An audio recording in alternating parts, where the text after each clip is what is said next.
Hey guys, thanks for joining me again. It's Desiree with Montana Orchard Services, and today I'm out in an orchard and going to take a soil sample.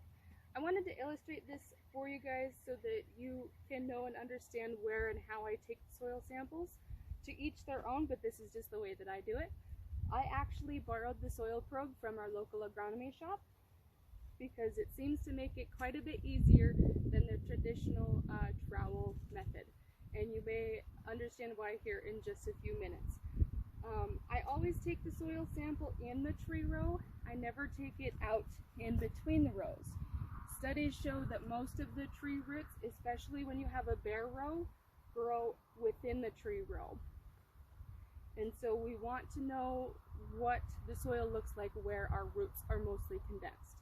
So I always take my foot and I wipe away the top debris. That way we don't get any extra undecomposed organic material or any leaves or roots.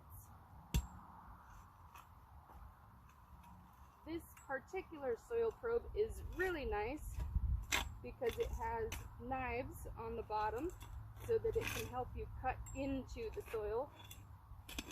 And as you can see, sometimes we got to go around a couple of rocks.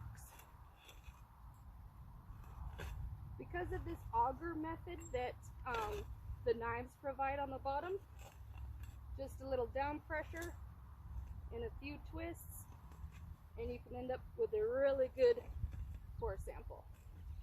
So, as you can see, it came up the core, filled up that tube, and that is a good 10-inch soil sample, which is excellent. Because of the concentration of rock in some of these orchards, we don't always get that much soil or that deep of a sample. If you've ever tried to take one up on the flathead, you know why. And I'm really glad I just found this little guy. He's a little earthworm. I cut him in half, but he should survive it. So I'm going to put him back. He doesn't need to go in the soil sample. He could stay in the dirt. So contrary to my gardening soil sampling method, I do not take any of the rocks out of this soil sample in the orchards. And there's a very specific reason for that. When I went to the soil lab training that was put on by the particular soil lab that we send all of our samples to, he explained it to me that the concentration of the rock to soil is a very important component, that when he calculates the CEC and the pH, he is truly getting an understanding of actual how much soil is available to hold water and nutrients and have those cation exchange sites compared to the amount of rock that is in there. Because the more rock you have, the less room you have for soil. So now that I've got my soil sample, I'm good to move on to the next spot. In orchards, I almost always do a composite soil sample. That way we get a good average reading throughout the entire crop. The only time that we do grid sampling or zone sampling is when there is a definite issue in the orchard.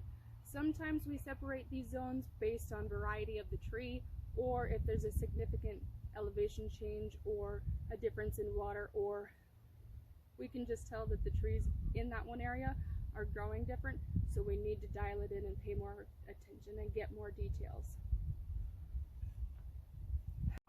Hey guys, I'm back with my soil sample. It took me a little while longer than I expected, and I'm a little out of breath because it was quite a large orchard.